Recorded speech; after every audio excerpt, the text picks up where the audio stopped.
जी हाँ, ICC T20 World cup का नया चैंपियन ऑस्ट्रेलिया बन चुका है। ऑस्ट्रेलिया पहली मर्तबा T20 वर्ल्ड कप जीता है और आज जो भी टीम जीती उसने पहली मर्तबा ही जीतना था, लेकिन ब्लैक कैप्स के लिए एक मर्तबा फिर से एक बुरा दिन था। हालांकि केन विलियमसन ने बड़ी ही ज़बरदस्त इनिंग्स खेली, लेकिन उनकी इनिंग्स भी इस टीम को जीत दिलाने में नाकाफी रही। ऑस्ट्रेलिया की बात की जाए तो वो टॉस के मामले में काफ़ी लकी रहे हैं। सेमीफाइनल में भी उन्होंने टॉस जीता और टॉस के बारे में कहा जा रहा था, जैसे यहाँ पे ट्रेंड चल रहा था स्पेशली दुबई में, कि जो भी टॉस जीतता है वही टीम जीती है। आज भी ऑस्ट्रेलिया ने टॉस जीता और फील्डिंग का फैसला किया और फील्डिंग का फैसला उनके लिए लकी साबित हुआ।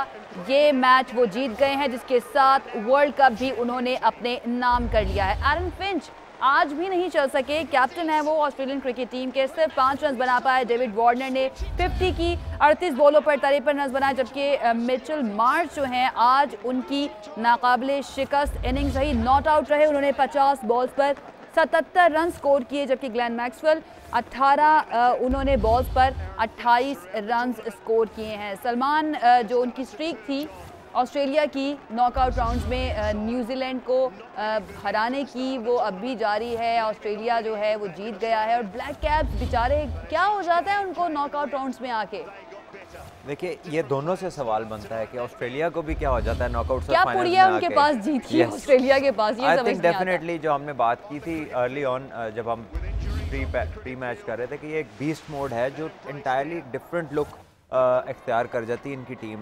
यानी कि जब हाथ आ जाता है कोई तो ऐसे ही है जैसे शेर अपना शिकार जाने नहीं देता, तो ये भी नहीं निकलने देते उसको अपने पंजों में से। The moment they had this early start, वहाँ पर एक ही चीज़ थी कि 2 स्पिनर्स किस तरह की बॉलिंग करेंगे, बिकॉज इनके पेसर्स में वो वाली जान नहीं थी। न्यूजीलैंड के पेसर्स का हम शुरू से यही कहते आए हैं कि इनकी जो पेस है वो ऐसी नहीं है कि जो थ्रेट करे सामने वाली ऑपोजिशन को। तो सोडी और सेंटनर पे था कि वो वाले 8 ओवर कैसे होंगे। द मोमेंट उन्होंने अच्छी बॉलिंग नहीं की, हर ओवर में शॉर्ट बॉल्स किए, ऑस्ट्रेलिया से पुल पे रन्स खाए हैं, सामने भी खाए हैं, लाइन भी नहीं अच्छी बनी, तो वहाँ से फिर Australians just never look back और कंप्लीटली डोमिनेट किया उन्होंने। वन साइडेड फाइनली हुआ एंड पे, because if you win bye 8 wickets तो दैट्स अ ह्यूज मार्जिन। बिल्कुल ऐसा ही है। केन विलियमसन ने आज बड़ी हिम्मत दिखाई, बड़ा शानदार खेला। उनका जो कैच ड्रॉप हुआ उसके बाद तो उनका कॉन्फिडेंस ही अलग था। 10 उन्होंने चौके मारे हैं, छक्के भी उन्होंने कई मारे हैं, तो ये उनकी तरफ से बड़ा ज़बरदस्त खेला गया है। लेकिन अगेन मुझे सलमान आज आप बताएं कि इनके पास क्या पुड़िया है कि ये नॉकआउट राउंड्स में वाकई में लगता ही नहीं है ये वो टीम है जो पहले भी सारे मैचेस खेल के आ चुकी है और सेमीफाइनल और फाइनल हो यहाँ पर आकर, क्या लक है इनका? लक कहा जा सकता है, टीम वर्क कहा जा सकता है, क्या इसको गए हम? लक तो हर सक्सेस का पार्ट होती है, but there is more than luck to it. और डेफिनेटली जो इंस्टिंक्टिव इनका रिएक्शन है टू प्रेशर और टू अ बिगर गेम और to any threat is attack. तो ये आउटराइट अटैक करते हैं, इनकी अप्रोच शुरू से ये है। कहीं ना कहीं जो नेशंस की कंस्ट्रक्शन है वो भी बड़ी मैटर करती है कि बने कैसे हैं। यू नो, ये इंग्लैंड से आए, एक ख़ास कैटेगराइज करके इनको एक आइलैंड पे शिफ्ट किया तो somewhere to be the best, to show others कि हम क्या कर सकते हैं। हमारे साथ ज़्यादती हुई थी और ये जब कौमों की फॉर्मेशन में इस तरह की फीलिंग्स और इमोशन अटैच हो जाता है ना, तो फिर they come up with things that are exceptional if they go the right track. और इस सिचुएशन में ऑस्ट्रेलिया में आपको ये शुरू से लेके चीज़ नज़र आती है, ये कोई अचानक नहीं आ गई। This is not something new. If anything तो ये ऑस्ट्रेलिया की वो टीम है जिसको किसी ने ये नहीं सोचा था कि ये वर्ल्ड कप जीत जाए, वरना हमेशा ये इस दफ़ा ये कंटेंडर थे, वरना ये फेवरेट्स होते। और जो जिस तरह का इन्होंने पिकअप किया है, जैसे जैसे टूर्नामेंट चलता गया बेहतर से बेहतर होते गए।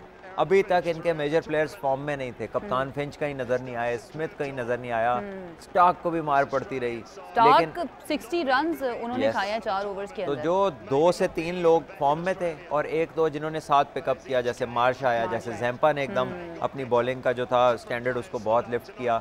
मैक्सवेल जो कि चौथे बॉलर के तौर पे हमें नज़र आते रहे, उन्होंने अच्छी बॉलिंग की। उसके साथ जो है डेफिनेटली फील्डिंग भी इनकी, हेजलवुड ने बड़ी आला बॉलिंग की नए बॉल के साथ। तो ऑस्ट्रेलिया का ये जो बीस्ट मोड है ये समथिंग स्पेशल है in relation to the knockout games and the finals. Again वही वाली बात हो रही है कि रन्स थोड़े कम थे, 15-20 रन थोड़े से ज़्यादा होने चाहिए थे। जैसे सेमीफाइनल में बात हो रही थी पाकिस्तान के साथ, भाई 1 ओवर से ज़्यादा तो उनके पास अभी बॉल्स पड़ी हुई थी, तो वो उसके अंदर। और अभी तो वो थोड़ा रिलैक्स आखिर में हुए हैं, यहाँ पर तो फिर कोई 30-35 रन कम थे अगर उस सिनारियो में देखें। आई थिंक कि न्यूजीलैंड की ये जो बॉलिंग थी ना, इसमें वो वाला चैलेंज प्रेजेंट नहीं किया जो पाकिस्तान की बॉलिंग ने नहीं किया था। और जिस तरह पाकिस्तान को इन्होंने ये रन्स किए, उसके बाद जिस तरह का कॉन्फिडेंस इनमें नजर आया हमें, वो ये बॉलिंग उनको बहुत आसान लग रही। सुन भी लेते हैं कि क्या चले, ठीक है, वो अब चले गए हैं। उस तरह का कॉन्फिडेंस आपको आज ज़्यादा नज़र आया। और आखिर में वो हमें नज़र भी आए थे, ब्लैक कैप्स बेचारे, उनको नज़र आ रहा था कि शिकस्त जो है ना वो आ गई है सामने। जी, मिचेल मार्श बात कर रहे थे और उनका यही कहना है कि हर प्लेयर ने ज़बरदस्त खेला है और अपनी तरफ से पूरी कोशिश उन्होंने की है, अपना 100% दिया है, तभी ये जीत हमारे नाम हुई है। टॉस जीते, टॉस ने इनको बड़ा फेवर किया, सेमीफाइनल में भी ये टॉस जीते थे और लास्ट ओवर्स में आके ही आपको ये वन साइडेड लगा या ये एक अच्छा मुकाबला आपको लगा कि मजा आया देख के? इन द एंड ये यकतरफा हो गया आखिर में। लेकिन टू स्टार्ट विद न्यूजीलैंड का टोटल ऐसा नहीं था जो डिफेंडेबल नहीं था, but Australians made it look really easy. और दूसरा जो हमारा खदशा था कि न्यूजीलैंड में वो एक्स फैक्टर पेस का नहीं है, सिवाय एडम मिलने के, जो दोनों न्यू बॉल बॉलर्स हैं जिन्होंने 4-4 ओवर्स करने हैं, उनकी पेस वो वाली है कि अगर बैटिंग फ्रेंडली कंडीशंस हों जैसी आज थी, और स्पेशली लेटर हाफ में जब थोड़ी बहुत ड्यू भी आती है, तो they don't have much to offer. वो हमने पाकिस्तान के खिलाफ भी देखा, वो बाकी मैचेस में भी देखा कि जब जब ये जीते हैं किसी को आउट करके तो इनके स्पिनर्स ने आउट किए हैं। तो आज उन्होंने जब उन्हें कामयाबी नहीं मिली तो जो फास्ट बॉलिंग थी वो इतनी कैपेबल नज़र नहीं आई। जाहिर है ये अपने अब करियर के उस साइड पे हैं जो डाउन द हिल जाता है, जैसे बोल्ट हो गए, जैसे सऊदी हो गए। तो मैं हैरान रहा कि जेमिसन को नहीं खिलाया इन्होंने पूरा टूर्नामेंट। जिस तरह उन्होंने स्टार्ट किया, टेस्ट क्रिकेट में वो इतनी शानदार बॉलिंग करते हैं, तो T20 क्रिकेट तो should be far easier than what test cricket is. लेकिन वो लंबे भी थे, फास्ट भी थे, but New Zealand didn't play them and वो बोल्ट और सऊदी के साथ ही चले गए। But there pace at this point of time in their career, इस तरह की कंडीशंस में वो उस तरह से इफेक्टिव नहीं थे जो शायद वो आज से 5-7 साल पहले थे। 5-7 साल पहले कैचेस आज भी ड्रॉप हुए हैं सलमान, और डेफिनेटली जब अगर पाकिस्तान का किसी खिलाड़ी ने इस तरह से किया होता है तो हमारे सामने ये है कि उसके साथ क्या होता है, उसको बातें सुनाई जाती हैं। आज हेजलवुड ने कैच ड्रॉप किया, उसके बाद डैरिल मिचेल ने न्यूजीलैंड की तरफ से कैच ड्रॉप किया, तो ये दोनों के लिए, ऑस्ट्रेलिया के लिए बड़ा फायदेमंद साबित हुआ। और वो कैच ड्रॉप होने के बाद ही हमने देखा कि केन विलियमसन जो है उनकी इनिंग इतनी लंबी चली कि वो 85 उन्होंने रन किए। डेफिनेटली कैचेस इस पूरे टूर्नामेंट में ड्रॉप होते रहे हैं। स्पेशली इसकी एक खासियत दुबई स्टेडियम के साथ इसलिए क्योंकि जो रिंग ऑफ फायर जिसे बोलते हैं, दुनिया में जहाँ भी नाइट मैचेस होते हैं वहाँ पे 5-6 स्टेशन या 8 से 10 स्टेशन होते हैं जिस पे लाइट्स नस्ब होती हैं। ये वाहिद स्टेडियम है जिसमें कोई गैप नहीं है और पूरी सराउंडिंग लाइट्स की है। सो अगर कैच बहुत ऊंचा ना हो और बहुत फ्लैट भी ना हो, अगर उस रिंग के अंदर हो तो वो पिक नहीं होता फील्डर्स को। इसलिए दुबई स्टेडियम के अंदर बहुत सारे कैचेस हमने ड्रॉप होते देखे हैं। और कहीं ना कहीं वो जो रिंग ऑफ फायर है वो बिगेस्ट रीजन है, बिकॉज मैंने भी इधर मैचेस खेले हुए, फील्डिंग की हुई है। तो once it gets into the ring तो फिर आपको बॉल पिक नहीं होता, वो लाइट इतनी तेज है। तो वो जब एकदम उस जोन से निकलता है तो एट टाइम्स आपके पास रिएक्शन टाइम कम रह जाता है। अच्छा, ड्यू तो नहीं थे, ड्यू उसका रीजन तो नहीं हो सकती है, या ड्यू ने आपको आज नहीं, आज तो ड्यू को तो मौका ही नहीं दिया। स्पिनर्स का बॉल जो उन्होंने ऑफ स्टंप से बाहर बॉल किया, जो जगह पे किया, वो तो अच्छा खासा स्पिन हुआ। तो हमें कहीं ड्यू का इफेक्ट नजर नहीं आया। A lot more before that time point of time, वो 15-16 ओवर्स तक आने से पहले ही ऑस्ट्रेलिया ने मैच को कंट्रोल कर लिया हुआ था। इस तरह से कि लगता था कि ऑस्ट्रेलिया 2-3 ओवर पहले जीत जाएगा। बिल्कुल ऐसे ही है, इसीलिए हम कह रहे थे कि आप जल्दी से ना स्टूडियो में पहुंचे क्योंकि लग रहा है बस खत्म होने वाला है। बहरहाल शुरू में हमने देखा कि जो न्यूजीलैंड है उसका रन रेट बहुत ही नीचे था। पावर प्ले खत्म होने के बाद 32 उन्होंने रन किए थे, जबकि जो ऑस्ट्रेलिया थी उन्होंने पावर प्ले खत्म होने के बाद 57 नहीं, उन्होंने 43 रन किए थे और उनका एक खिलाड़ी आउट हुआ था। तो रन रेट ऑस्ट्रेलिया ने शुरू से ही अपना ज़्यादा रखा है, जबकि हमने न्यूजीलैंड का देखा है कि रन रेट काफ़ी कम रहा है और आखिर में आके उन्होंने अपना थोड़ा सा रन। देखिए, मोमेंट्स पिक करने की बात हमने की थी पहले कि जब मोमेंट्स पिक करने होते हैं आपने, जब इनिंग्स को कैसे पिकअप करना है। बहुत कम ऐसा होता है कि पहले ओवर का जो मोमेंटम अगर आपने तेज़ पकड़ा तो 20वें ओवर तक वही रहे। ये कम मैचेस में होता है। ज़्यादातर ये होता है कि आपने मोमेंट्स पिक करने होते हैं। अगर आप देखें, वार्नर 24 बॉलों में 24 रन थे, एक ओवर उन्होंने अच्छा लिया और उसने मोमेंटम पिकअप किया। मार्श जब आए, पहले 3 बॉलों में उसने 1 छक्का 2 चौके लगाए, नेक्स्ट 7 बॉलों में उसने सिर्फ 4 रन किए, but they pick their moments well. और जब जब उनको जो स्पिन बॉलिंग थी, जितनी न्यूजीलैंड को उन पे होप्स थी कि अच्छी जगह पे बॉल करेंगे, they bowled poorly. I have to say, मैं बहुत कम कहता हूँ लेकिन बहुत ही पैथेटिक बॉलिंग की है सेंटनर ने भी और सोडी ने। इतने बॉल उन्हें शॉर्ट ऑफ लेंथ दिए हैं कि वो जहाँ मर्जी उनको हिट मार सकते थे और उन्होंने मारे हैं।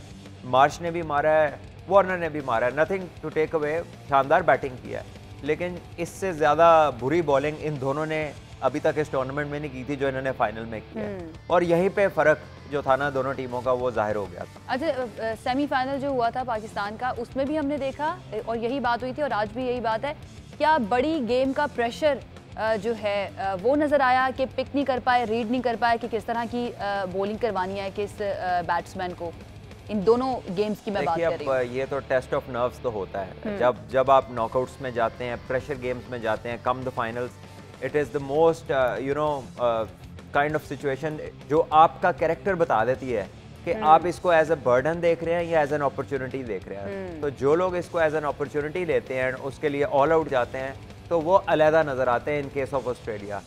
और न्यूजीलैंड के जो दो स्पिनर थे, उनके चेहरे पर ना आज वो रिलैक्स थे, ना वो वाला जो था ना एक एंजॉय करते हैं आप ओकेजन को, वैसी लुक नहीं थी, टेंस लुक थी कि कुछ हो जाए, समथिंग हैपन बाय इटसेल्फ। ऐसा होता नहीं है, आपको खुद ऐसे क्रिएट करना पड़ता है, जोर लगाना पड़ता है, राइट एरियाज में बॉल करने पड़ते हैं, तब जाके रिजल्ट्स आते हैं। सो आई थॉट कि न्यूजीलैंड लॉस्ट द गेम जब ये 8 ओवर जो स्पिनर्स के थे ना, they were far from being reasonable in a world cup final. और इस पूरे वर्ल्ड कप में हमने यही देखा है, इन कंडीशंस को देखते हुए, कि स्पिनर्स ने बेहतर परफॉर्म किया है, रादर जो पेसर्स थे। स्पिनर्स जो हैं उनके लिए कंडीशंस काफी सूटेबल जो यूए की कंडीशंस है प्रीडोमिनेंटली तो स्पिन टू विन है।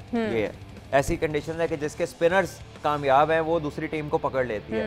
लेकिन यहाँ पर जिनके 8 ओवर्स में प्रेशर बिल्ट होना था, विकेट्स गिरने थे, जिन्होंने कुछ रन देने थे फास्ट बॉलर्स को, कि आखिर में कोई जिसको अच्छी फिनिश की तरफ ले जाएं, मैच वहीं पे ऑस्ट्रेलिया ने खत्म कर दिया। ना वहाँ पे रन रुके और ना उस दौरान विकेट गिरी। जो विकेट गिरी भी तो वो बोल्ट को जब वापस लाए हैं, वो भी वार्नर ने गंदा शॉट खेला, उसने क्रॉस मारा, अगर वो सीधा ही खेलते रहते तो वो विकेट भी नहीं गिरती। सो इट टेल्स यू कि कितना आउटराइट ऑस्ट्रेलियन बैटिंग ने डोमिनेट किया है इनकी बॉलिंग को। आज कोई किस्म का वेनम, कोई बॉलिंग में थ्रेट नहीं था ऑस्ट्रेलिया के लिए, from ball 1 to the finish off जो है ना, ये सिर्फ एक आध बॉल शायद वो बीट बड़े ईज के साथ वो खेलते हुए नजर आए हैं और बड़े आराम से, स्पेशली मार्श और वार्नर थे, इनकी पार्टनरशिप ने बड़ा आगे पहुंचा दिया इस गेम को। बहरहाल एक ब्रेक लेते हैं जी, ब्रेक से वापस आएंगे तो फिर इसी मैच के ऊपर मजीद डिस्कशन करेंगे। हमारे साथ रहिए।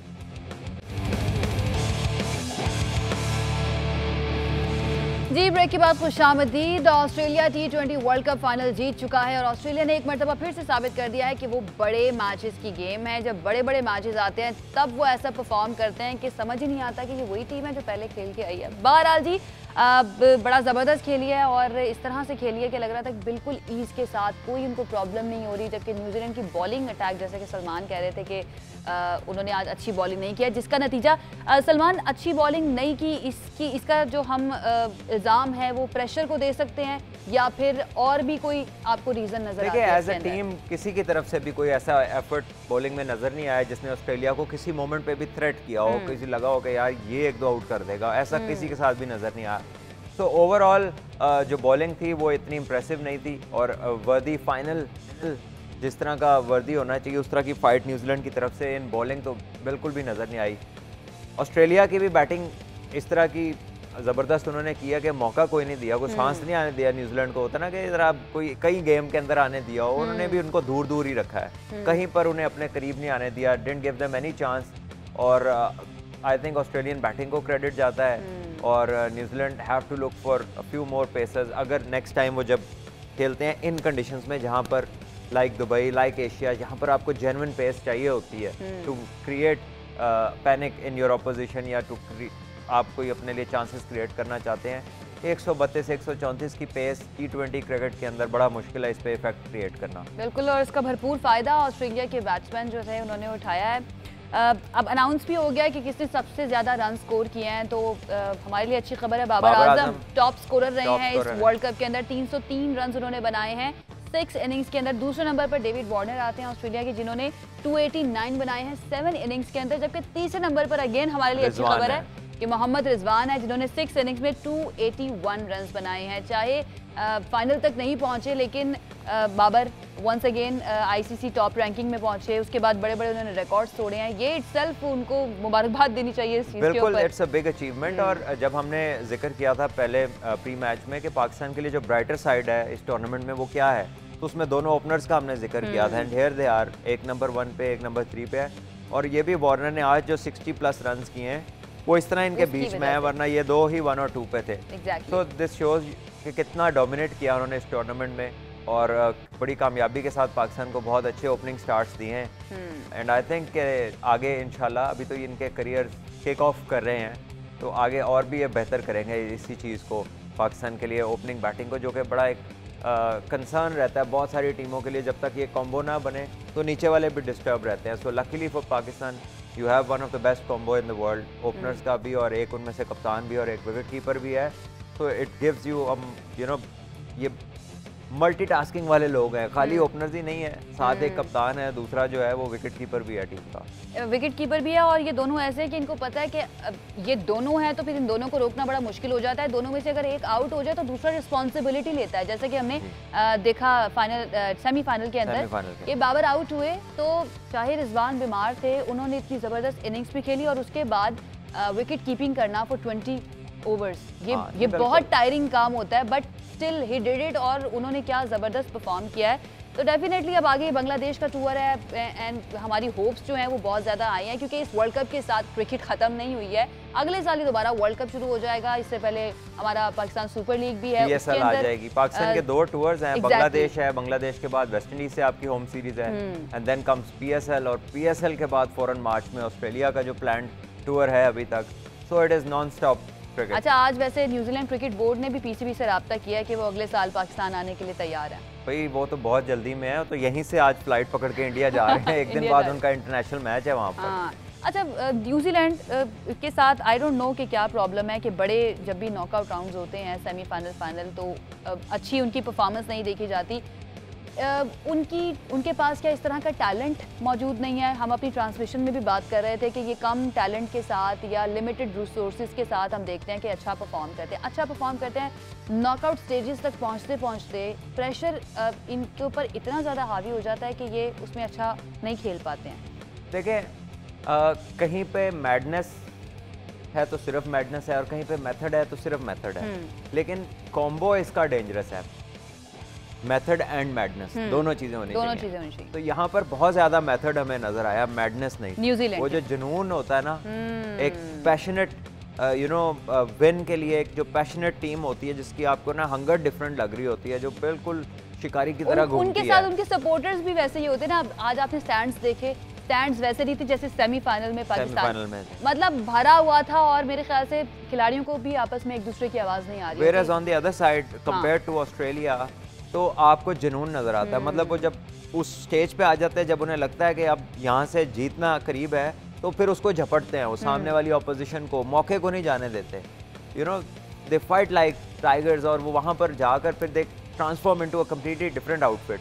न्यूजीलैंड स्टेज द सेम, और इनकी ये हिस्ट्री है, ये 92 में 9 मैच जीते थे, और फिर पाकिस्तान से लास्ट मैच आ रहे, फिर पाकिस्तान से सेमीफाइनल आ रहे, और 9 मैच जीतने वाली टीम बाहर हो गई, और 4 मैच जीत के पाकिस्तान की टीम वर्ल्ड कप जीत गई। सो इनके साथ ये हुआ है। वर्ल्ड कप के सेमीफाइनल में 285 किया, 96 में फिर ऑस्ट्रेलिया से हार गए, इसी तरह फिर आगे आए, फाइनल में पहुंचे ऑस्ट्रेलिया के खिलाफ, अप फ्रंट ओवर एग्रेसिव होने की कोशिश की, पहले ही ओवर में निकल के मारना शुरू कर दिया 50 ओवर के मैच में, वो वाला भी हार गए मैच, और फिर जब एक बहुत अच्छा खेला फाइनल तो सुपर ओवर में जाके हार गए। सो लक भी उस तरह से कह लीजिए एट टाइम्स उस वर्ल्ड कप में लक नहीं थी, लेकिन आज आई थिंक कि बॉलिंग जो है ना इनकी, उसमें दे लैक सीरियस पेस। और मैं पहले मैच से इस टीम के बारे में ही कह रहा हूँ कि ये जो फास्ट बॉलर्स को खिलाना है ना, इनके लिए बहुत ज़रूरी है। फास्ट बॉलिंग इनके पास उस तरह से नहीं थी, ये टोटल रिलायंस इनकी सऊदी को जैसे मार पड़ी है, ऐसे किसी और टीम के बॉलर को पड़ी होती है, वो दूसरे मैच में नहीं नजर आता आपको, नहीं नजर आता, लेकिन इन्होंने उन्हीं को खिलाया। और बोल्ट और वो दोनों सेम पेस। एडम मिल ने काफ़ी अरसे से टीम से बाहर थे, वो इंजरी के केस में अंदर आए हैं, तो not the kind of impact जो उनकी तरफ से हो सकता था वैसा नहीं हुआ। और आज जो 2 स्पिनर्स थे जिन्होंने इंडिया के खिलाफ मैच जितवाया था आउट करके, सोडी ने, आज उनसे भी बॉलिंग नहीं हुई, तो ऑस्ट्रेलिया कंप्लीटली डोमिनेट कर गया। चलें जी, अब जो सेरेमनी है वो स्टार्ट हो चुकी है, वो देखते हैं। मेरा ख्याल है ये मैन ऑफ द मैच है